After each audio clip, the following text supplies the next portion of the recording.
Depois da narrativa de Gênesis 39, quando dois oficiais de Faraó, o chefe dos copeiros e o chefe dos padeiros, foram colocados na mesma prisão, José foi designado para cuidar deles. O copeiro e o padeiro da corte eram posições de extrema confiança. Um servia à mesa de Faraó, o outro assava seu pão. Como José havia ganhado a confiança do comandante da guarda, este colocou os dois presos a cargo de José, durante o tempo em que permaneceram presos. Gênesis 40, verso 4.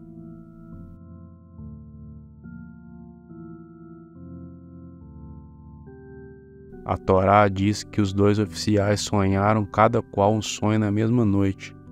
Cada sonho tinha seu próprio significado.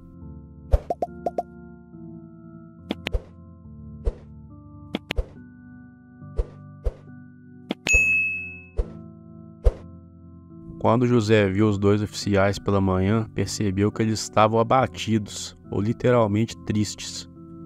Então José questionou os dois sobre o motivo pelo qual eles estavam com semblante triste. Os dois oficiais responderam que eles sonharam durante a noite e não havia ninguém que pudesse interpretar os sonhos que tiveram. Diante disso, José disse aos dois homens: "Não são de Deus as interpretações? Contai-me, peço-vos." Gênesis 40, verso 8. No Antigo Oriente Próximo, as pessoas davam grande significância aos sonhos, pois elas acreditavam que um sonho poderia vir como um meio de discernir o futuro. Por isso, praticamente em todas as cortes reais havia sábios, que eram tidos como intérpretes profissionais de sonhos. Isso explica a tristeza dos dois oficiais, pois naquela prisão eles julgavam não ter ninguém habilitado para interpretar os sonhos que tiveram. Porém, José corrigiu a crença pagã daqueles homens, apontando para a soberania divina.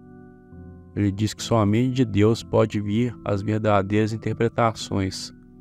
Ao pedir que aqueles homens lhe contassem seus sonhos, José estava considerando que a fonte da interpretação estava em Deus, e ele comunica isso, quando quer, a quem lhe convém. Na história das Escrituras, apenas José e o profeta Daniel foram usados por Deus para interpretar sonhos, enquanto estavam em terra estranha e serviam monarcas pagãos. Daniel 2, 28 ao 30.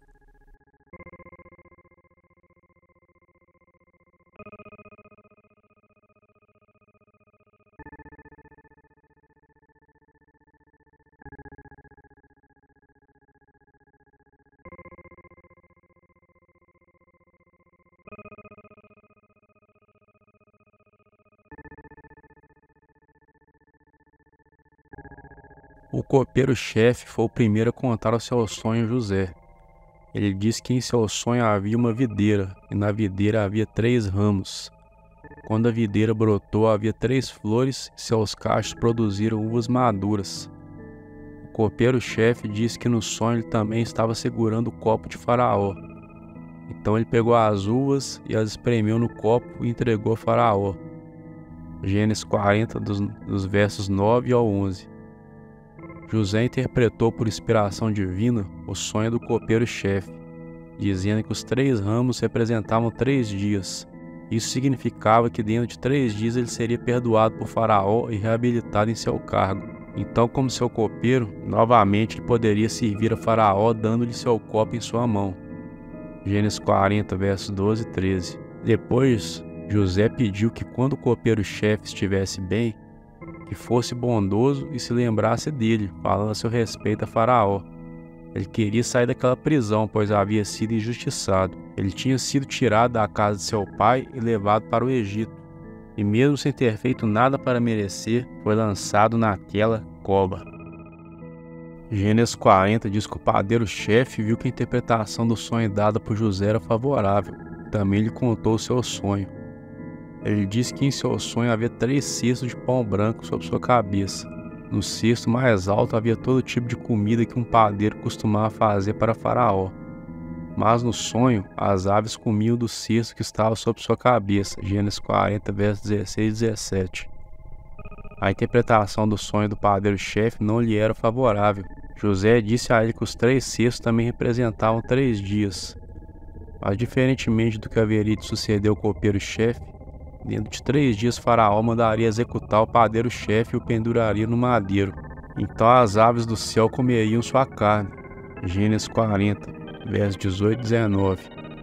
Há uma pequena variação no hebraico que difere a expressão levantará a sua cabeça sobre ti, daquela usada para falar da posição exaltada do copeiro. Na primeira, o contexto é de exaltação, já na segunda, a expressão significa rebaixamento.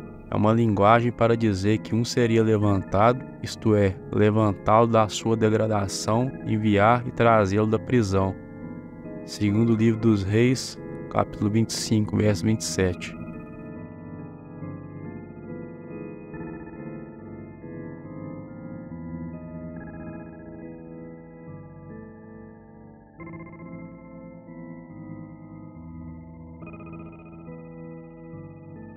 E outro seria derrubado, de sua degradação para a morte, seria pendurado no madeiro.